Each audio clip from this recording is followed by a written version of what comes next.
Lachlan. Yeah. Cool.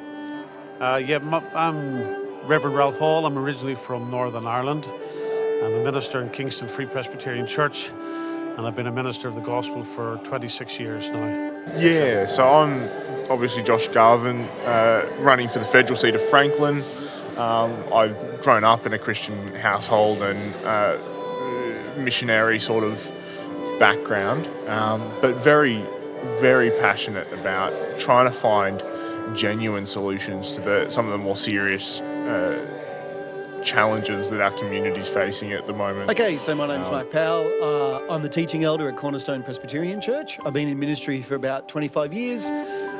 Most importantly, I'm married to Angie. We've been married for about, coming up to 28 years, and we have 6 children, 5 boys and 1 princess. So why do you think the YCFC conference matters to you? Well, I think it's really important to get Christians motivated and aware of the issues. We've discussed abortion, we've discussed euthanasia. I think the most vital thing that we can do is get the group of Christians in Australia to move out as a driving force, because if we were to unify in Australia, we could change a whole lot that's wrong with the world. I think any opportunity to get, in particular, young people engaged with the political process, but also just thinking through and sharing their voice on the issues that matter to them is vital. There's so many people who either feel shouted down or just don't express their beliefs because they don't feel like they're educated enough or in the right class or community to be having opinions publicly. Or on the other side, there are people who are shouting about things that they don't fully understand or really grasp, but they're just reiterating the viewpoints of other people. So any opportunity to sit down and think through, and it's all right to disagree, but it's important to come out and have a conversation. I think it's hugely important because you're really seeking to raise up a new generation of leaders and to become active in the public square. So there's a very famous quote by Abraham Kuyper, who was the Prime Minister of Holland, the Netherlands, about 100 years ago. And he said, there should be not 1 square inch of the world where Christ does not say, "It is mine."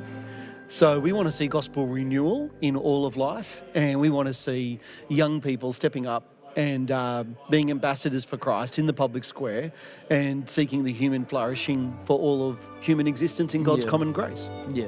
If there was only one social issue you could focus on, what would you do to help resolve it? Look, a big social issue to me is youth crime.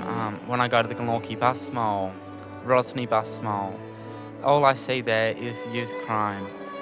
All I could do is help to resolve it is giving the young people the support they need, the loving and the care.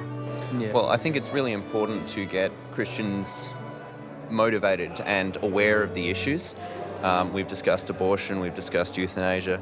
I think the most vital thing that we can do is get the group of Christians in Australia to move out as a driving force, because if we were to unify in Australia, we could change a whole lot that's wrong with the world. Oh, look, there are so many. Yeah, there are. The biggest one that is coming up that is going to have the biggest impact, and I don't think the church in particular is cognizant of the danger, is gay conversion therapy bill. Yeah.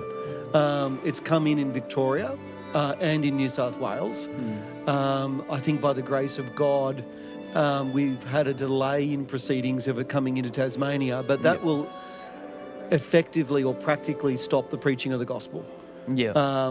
And so the biggest thing Christians need to be prepared for is being willing to suffer for the name of Christ and being willing to look foolish for him, because we're prepared to speak the truth in love. Yeah. What do you think it means to be Christian? Yeah. I think the first thing that always comes up to be a Christian is to love your community and put your faith and trust in God above your own understanding. My wife and I have Hebrews 12, 1-3 engraved on our wedding rings. Run the race marked out for you. And I think there is a race that's marked out for each and every one of us. And I think there is a real need to encourage those in our community to find what their purpose is. And for me, being a Christian is taking the time to find that purpose and realise that while there's a million things shouting at us in the community, we'll always the best place to always find your identity is in Christ, and it's the unfailing source of truth. Yeah. What have you done in your career to tackle the oppression of Christians, whether that be here or around the world? The oppression of Christians, largely is in the Western world. Having ministered in Australia and back in Northern Ireland, persecution as such, we don't really experience persecution like many other places in the world. Yeah. There are places in the world where, for instance, I've heard of Christian pastors that have been taken and nailed to the doors of their churches as a warning to their congregation. This is what happens to Christians in this area. Yeah. We don't face anything quite as extreme as that. Yeah. We might get an unkind word, or somebody might express an opinion that's contrary to ours, but real persecution we haven't really experienced. Yeah. So when we're talking about real persecution, perhaps the best thing we can do is to pray for those Christians, to pray for their faithfulness, that the Lord would keep them even in the times of difficulty, that they might continue looking to Him, and to pray for those that persecute them. What Christ said, we're to pray for those that persecute us.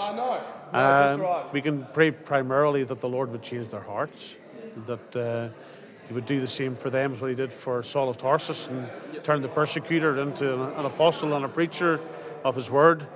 So combating persecution is difficult to do from a distance, except we've got the best long-distance weapon possible, which is prayer. So we can pray and familiarise ourselves with what's happening in the world. There are societies like Open Doors, the Joshua Project, just bringing the gospel to places that we'll never perhaps go physically ourselves. So making yourself aware of what's happening in the world and then praying for it is, I suggest, the first thing we should be doing. Then, if the Lord calls, then you can give of yourself and your time and your efforts to go and to help. But pray to start off with. As a Liberal candidate for Franklin in the upcoming federal election, what difference will you make regarding Christian and other social issues? Yeah, I think I see being a Christian in public life not so much as being a Christian means you have to hold X, Y, and Z position. It's more about what's the lens through which you're looking at the issues that come up. I think when you're electing a member of parliament or any representative in any field of life, you don't want to test on a specific issue and say, because they've said this on this issue, I'm going to vote for or against them. You, as best you can, want to work out, is this a person who's going to wrestle with and apply the values that I hold and my family holds to the issues that come up? Because we know no one knows what the issues are. Like, for instance, for all of the social issues that we talk about today, Albanese promised in the second term of government there would be a republic debate, and no one's talking about that at the moment. But are you gonna elect someone because they had a policy on an issue today, or are you going to elect someone because you know that no matter what policy issue or what difficulties come up in Parliament, they're going to be applying the lens and the framework that you think should be applied to those issues? I think that's where the real change is, and I think that's where I'm uniquely positioned to provide a framework that hasn't been heard from the Franklin member Yeah. for a while. Yeah.